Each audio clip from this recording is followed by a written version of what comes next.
تمہارا دل بہت صاف ہے اور مجھے تمہاری آواز میں ایک ایسی سچائی محسوس ہوتی ہے جو محل کے ان چھوٹے شہزادوں میں نہیں ہے. وہ تو بس میری سلطنت کے پیچھے ہیں، پر تم نے مجھے ایک انسان سمجھ کر بات کی. نوریس نے جھک کر سلام کیا اور جاتے ہوئے سوچا، واقعی قدرت کے فیصلے کتنے عجیب ہیں. ایک کے پاس آنکھیں ہیں پر وہ دیکھ سکتا ہے، اور ایک کے پاس بصارت نہیں پر وہ دل کی گہرائیوں تک پہنچ جاتی ہے.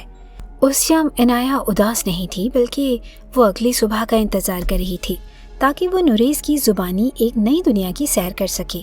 اور اسے پہلی بار لگا کہ وہ ادھوری بالکل بھی نہیں، بلکہ اس کی زندگی کا اصل مقصد تو اب شروع ہوا ہے، اور وہ مقصد ہے دل کی آنکھوں سے اس جہاں کو دیکھنا جو ظاہری نظروں سے اوجھل رہتا ہے. محل کے دربار میں آج غیر معمولی گہما گہمی تھی، جہاں بادشاہ سلامت نے اپنی لاڈلی بیٹی عنایہ کی زندگی میں روشنی لوٹانے کے لیے ایک بڑا اعلان کر رکھا تھا. بادشاہ نے تخت پر پہلو بدلتے ہوئے بلند آواز میں کہا، اے گرد و نواح سے آئے ہوئے نامور شہزادوں اور طبیبوں، میری بیٹی کی آنکھیں اس دنیا کے رنگ دیکھنے کو ترستی ہیں. جو بھی عنایہ کی بینائی واپس لائے گا، میں اسے نہ صرف اپنی بیٹی کا ہاتھ دوں گا بلکہ اپنی آدھی سلطنت بھی اس کے نام کر دوں گا. یہ سن کر دربار میں موجود خوبصورت لباس پہنے شہزادوں کے چہرے چمک اٹھے. ایک مغرور شہزادے نے آگے بڑھ کر کہا، بادشاہ سلامت، یہ کون سا مشکل کام ہے؟ میں اپنے ساتھ دنیا کے بہترین حکیم لایا ہوں، ہم ابھی شہزادے کی آنکھیں روشن کر دیں گے. مگر وقت گزرتا گیا اور ایک کے بعد ایک بڑے نامور معالج آئے. کسی نے قیمتی سرمے ڈالے تو کسی نے جادوئی منتر پڑھے، مگر عنایہ کی اندھیری دنیا میں کوئی اجالا نہ ہو سکا. عنایہ خاموشی سے اپنی جگہ بیٹھی یہ سب سن رہی تھی، اور اس نے اپنے پاس کھڑے نوریس سے دبی آواز میں کہا، نوریس، کیا یہ سب لوگ صرف میری آدھی سلطنت کے لیے اتنی تگودو کر رہے ہیں؟ کیا کسی کو میرے اس قرب کا احساس نہیں جو میں ہر پل جیتی ہوں؟ نوریس نے اداسی سے جواب دیا، شہزادی صاحبہ، دنیا کا دستور ہی یہی ہے. یہاں لوگ چمکتا ہوا سونا دیکھتے ہیں، ٹوٹا ہوا دل نہیں. آپ فکر نہ کرے، خدا کوئی نہ کوئی راستہ ضرور نکالے گا. اسی دوران دربار کے ایک کونے سے ایک بہت ہی بوڑھا اور ضعیف حکیم نمودار ہوا، جس کے ہاتھ میں ایک پرانی لاٹھی تھی. اس نے ہامتے ہوئے کہا، بادشاہ سلامت، انزاری دوائیوں سے کچھ نہیں ہوگا. شہزادی کی بینائی لوٹانے کا صرف ایک ہی طریقہ ہے، اور وہ ہے کوہ غم کی چوٹی پر اگنے والی نایاب جڑی بوٹی. لیکن وہ پہاڑ انسانوں کا لہو پیتا ہے. وہاں کا راستہ اتنا کٹھن ہے کہ قدم قدم پر موت کا سایہ ہے. خونخوار درندے اور برفانی طوفان اس کا راستہ روکے کھڑے ہیں. یہ سنتے ہی وہ تمام شہزادے جو ابھی آدھی سلطنت کے خواب دیکھ رہے تھے ایک دم پیچھے ہٹ گئے. ایک شہزادے نے گھبرا کر کہا، بادشاہ سلامت، آدھی سلطنت کے لیے جان گنوانا کوئی عقل مندی نہیں. ہم تو یہاں شادی کرنے آئے تھے، جان دینے نہیں. اور دیکھتے ہی دیکھتے پورا دربار خالی ہو گیا. بادشاہ نے مایوسی سے سر جھکا لیا اور کہا، کیا میری بیٹی کی قسمت میں ہمیشہ کا اندھیرا ہی لکھا ہے؟ کیا اس پوری کائنات میں کوئی بھی ایک ایسا بہادر نہیں جو میری بچی کے لیے قربانی دے سکے؟ نوریس جو ایک طرف کھڑا یہ سب دیکھ رہا تھا، اس کے دل میں ایک تڑپ اٹھی. اس نے سوچا کہ اگر عنایہ دیکھ سکے گی تو وہ اس کائنات کی خوبصورتی کو محسوس کر سکے گی. چاہے اس کی نظر مجھ پر نہ پڑے تب بھی اس کی خوشی ہی میری جیت ہے. نوریس خاموشی سے دربار سے نکلا اور کوہ غم کی طرف روانہ ہو گیا. راستہ اتنا بھیانک تھا کہ سنگلاخ چٹانیں اس کے پاؤں کو لہو لہان کر رہی تھی. ایک جگہ اس کا پاؤں پھسلا اور وہ گہری کھائی میں گرتے گرتے بچا. اس نے اپنے زخمی ہاتھوں سے چٹانوں کو پکڑا اور اوپر چڑھتے ہوئے خود سے کہا، نوریس، ہمت نہ ہارنا. تمہیں اس شہزادی کے لیے لڑنا ہے جس نے تمہاری بدصورتی کے باوجود تمہیں اپنا دوست مانا.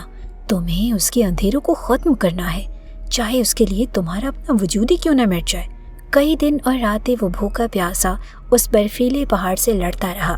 جنگلی جانوروں نے اس پر حملے کیے. اس کا جسم زخموں سے چور تھا، مگر اس کے سامنے صرف عنایہ کا وہ اداس چہرہ تھا. جب وہ چوٹی پر پہنچا تو اسے وہ سنہری جڑی بوٹی نظر آئی. اس نے لرزتے ہاتھوں سے اسے توڑا اور واپس محل کی طرف بھاگا. جب وہ محل پہنچا تو اس کی حالت ایسی تھی کہ اسے پہچاننا مشکل تھا. کپڑے تار تار تھے اور اس کی بہت بری حالت تھی.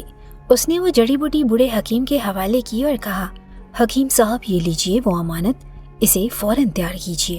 لیکن ایک بات یاد رکھیے گا، شہزادی کو کبھی یہ معلوم نہ ہو کہ یہ میں لایا ہوں. حکیم نے حیرت سے پوچھا، بیٹا، تم نے اتنی بڑی قربانی دی، اب تم شہزادے بن سکتے ہو، تم کیوں چھپنا چاہتے ہو؟ نوریز نے ایک درد بھری مسکراہٹ کے ساتھ جواب دیا، حکیم صاحب، جب شہزادے کی آنکھیں کھلیں گی تو وہ اس دنیا کی ہر خوبصورت چیز دیکھنا چاہیں گی۔ اگر ان کی پہلی نظر مجھ جیسے بھیانک چہرے پر پڑی تو ان کی خوشی کراہت میں بدل جائے گی۔ میں نہیں چاہتا کہ میری بدصورتی ان کی نئی بنائی کا پہلا دکھ بنے۔ میں ان کی زندگی میں صرف اجالا بن کر آنا چاہتا تھا، بھیانک خواب بن کر نہیں۔ نوریز یہ کہہ کر خاموشی سے اندھیرے میں غائب ہو گیا۔ حکیم نے جڑی بوٹی کا اختیار کیا اور بادشاہ کو خبر سنا دی کہ اب شہزادے کی آنکھیں روشن ہونے والی ہیں۔ بادشاہ کی خوشی کا ٹھکانہ نہ تھا، مگر عنایہ کی روح بے چین تھی۔ وہ بار بار ادھر ادھر ہاتھ مار کر کسی کو ڈھونڈ رہی تھی اور اس کے لبوں پر صرف ایک ہی نام تھا، نوریز۔ تم کہاں ہو نوریز؟ مجھے تمہاری خوشبو کیوں نہیں آ رہی؟ کیا تم مجھے اس نئی دنیا میں اکیلا چھوڑ دو گے؟ مگر وہ وہاں پر موجود نہ تھا۔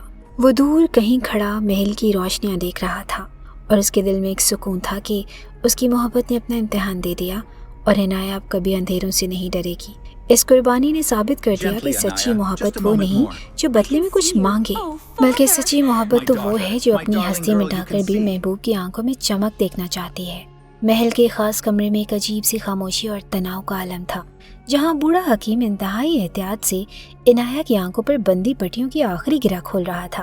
بادشاہ سلامت اپنی سانس سے روکے کھڑے تھے اور خادمائیں چاروں طرف خوشبوئیں بکھیر رہی تھی۔ حکیم نے دبی آواز میں کہا، شہزادی صاحبہ، اب آہستہ آہستہ اپنی پلکیں جھکائیں اور گھبرائیے گا نہیں، کیونکہ آپ کی آنکھیں اتنے برسوں بعد روشنی کا سامنا کریں گی۔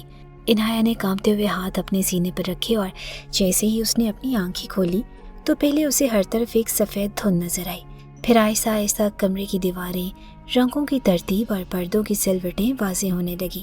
عنایہ نے ایک لمبی سسکی لی اور حیرت زدہ ہو کر کہا، ابا جان، کیا یہ واقعی دنیا ہے؟ کیا یہ وہی رنگ ہیں جن کا ذکر نوریز کیا کرتا تھا؟ یہ روشنی تو اتنی تیز ہے کہ میری آنکھیں چندیا رہی ہیں۔ بادشاہ نے تڑپ کر اسے گلے لگایا اور کہا، ہاں میری بچی، اللہ نے تجھے دوبارہ زندگی دی ہے، دیکھ میں تیرا باپ ہوں۔ عنایہ نے اپنے باپ کا چہرہ دیکھا اور مسکرائی، مگر فوراً ہی اس کی نظریں کمرے میں ادھر ادھر کسی کو تلاش کرنے لگی۔ اس نے بے چینی سے پوچھا، ابا جان، نوریز کہاں ہے؟ وہ شخص کہاں ہے جس نے مجھے ان رنگوں کی پہچان سکھائی؟ مجھے سب سے پہلے اسے دیکھنا ہے۔ مگر وہاں نوریز کا کہیں نام و نشان نہ تھا۔ اسی وقت دربار میں جشن کا سما بن گیا اور ایک بہت ہی خوبصورت شہزادہ جس کے لباس پر ہیرے جواہرات جڑے تھے آگے بڑھا اور بڑے فخر سے بولا، شہزادی صاحبہ، مبارک ہو آپ کو یہ نئی زندگی۔ میں ہی وہ خوش نصیب ہوں جو کوہ غم کی خطرناک چوٹیوں سے آپ کے لیے یہ جڑی بوٹی لے کر آیا۔ میں نے ہی اپنی جان پر کھیل کر آپ کے اندھیروں کو روشنی میں بدلا ہے۔ بادشاہ نے خوش ہو کر کہا کہ دیکھو عنایہ، یہ ہے تمہارا مسیحا، کتنا حسین اور بہادر شہزادہ ہے۔ عنایہ نے اس شہزادے کی چمکتے ہوئے چہرے کو دیکھا اور خاموشی سے اس کے قریب گئی۔ شہزادے نے مسکرا کر کہا، اب تو آپ دیکھ سکتی ہیں شہزادی صاحبہ کہ میں کتنا حسین ہوں اور ہماری جوڑی کتنی شاندار لگے گی۔ عنایہ نے کچھ دیر اس کے چہرے کو تکا اور پھر بہت ہی سنجیدہ لہجے میں کہا، تمہاری شکل تو بہت پیاری ہے شہزادے، لیکن جب تم بات کرتے ہو تو میرے دل کو وہ سکون کیوں نہیں ملتا جو مجھے کوہ غم کے قصوں میں ملتا تھا؟ تمہاری آواز میں وہ درد اور وہ تڑپ کیوں نہیں جو میں نے محسوس کی تھی؟ شہزادے نے بکلاتے ہوئے کہا، وہ شہزادی صاحبہ، اصل میں پہاڑ کی تھکن کی وجہ سے میری آواز تھوڑی بدل گئی ہے، آپ بس اس خوبصورتی کو دیکھیں جو اللہ نے مجھے دی ہے۔ عنایہ نے اپنا رخ پھیر لیا، اس کا دل چیخ چیخ کر کہہ رہا تھا کہ یہ وہ شخص نہیں ہے۔ اس کی روح اس آواز کو نہیں پہچان رہی تھی۔ وہ بے چین ہو کر محل کے باغ کی طرف نکل گئی جہاں وہ نوریز کے ساتھ بیٹھا کرتی تھی۔ اچانک اسے دیوار کے پیچھے سے کسی کے سسکنے کی آواز آئی اور وہی جانی پہچانی آواز سنائی دی جو کہہ رہی تھی، اے میرے مالک، لاکھ لاکھ شکر ہے کہ آج میری شہزادی اپنی آنکھوں سے ان پھولوں کو دیکھ رہی ہے جن کا میں نے صرف ذکر کیا تھا۔ اب چاہے میں اس کی نظروں سے دور ہو جاؤں مگر میرا مقصد پورا ہو گیا۔ عنایہ کے قدم وہیں جم گئے اور وہ تیزی سے دیوار کی اوٹ میں گئی اور وہاں سے ایک شخص نظر آیا جس نے اپنا آدھا چہرہ ایک پرانے کپڑے سے ڈھانپا ہوا تھا اور اس کے ہاتھ زخمی تھے۔ عنایہ نے دھڑکتے دل کے ساتھ کہا، نوریز، کیا یہ تم ہو؟ وہ سہم کر پیچھے ہٹا اور زمین کی طرف دیکھتے ہوئے بولا، شہزادی صاحبہ، آپ یہاں کیوں آ گئی؟ آپ تو اب دیکھ سکتی ہیں، آپ کو تو اس وقت دربار میں اس وقت خوبصورت شہزادے کے ساتھ ہونا چاہیے تھا نا؟ عنایہ نے تڑپ کر کہا، اپنا چہرہ دکھاؤ مجھے، اس آواز کو پہچانتی ہوں جو میرے اندھیروں کی ساتھی تھی۔ نوریز نے کانپتے ہاتھوں سے اپنے چہرے سے کپڑا ہٹایا تو وہاں ایک خوفناک جلا ہوا نشان تھا